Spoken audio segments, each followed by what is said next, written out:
হেই everyone, আজকের recipe sweet corn.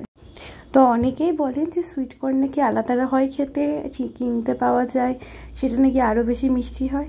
তো আমার মনে হয়েছে যে সেসবের থেকেও আমি এই ভুট্টা দিয়েও সুইট কর্ন বানাতে পারি।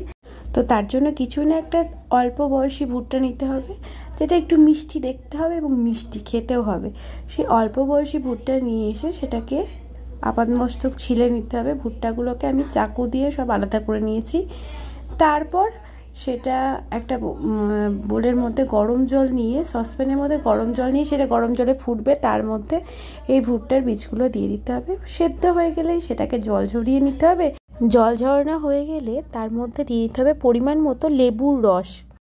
পরিমাণ মতো লেবুর রস দেওয়ার পর তার মধ্যে আমি স্বাদ মতো দিয়ে দিয়েছি, আগেই যেহেতু দিয়েছিলাম লবণ, তাই একটু লবণটা কম দিয়েছি। আর দিয়েছি একটু গোলমরিচ গুঁড়ো, একটু চাট মশলা, আর ঘরে যদি একটু ধনেপাতা গুঁড়ো থাকে তাহলে তো হয়েই গেল, ধনেপাতা কুচি করে দিতে পারেন। ব্যাস, অসাধারণ খেতে লাগবে, একটা চাটপাটাসে খাবার, সঙ্গে পেট ভরাও একটা হেলদি স্ন্যাক্স। আর শেষ পাতে বাটার দিতে একদম ভুলবেন না, বাটার দিতে ভুললে কিন্তু দোকানের মতো ফ্লেভারটা ঠিক পাওয়া যাবে না।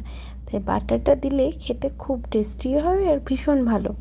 আমার একবার বাটারে পোষায়নি, তাই দ্বিতীয়বার দিয়েছি। আর শেষে দিয়েছি একটু এই তৈরি করা ভাজা মশলা, এটা কিন্তু দিয়ে ফ্লেভারটাকে আরোই সুন্দর করে দিয়েছে, আরও টেস্টি আর হেলদি।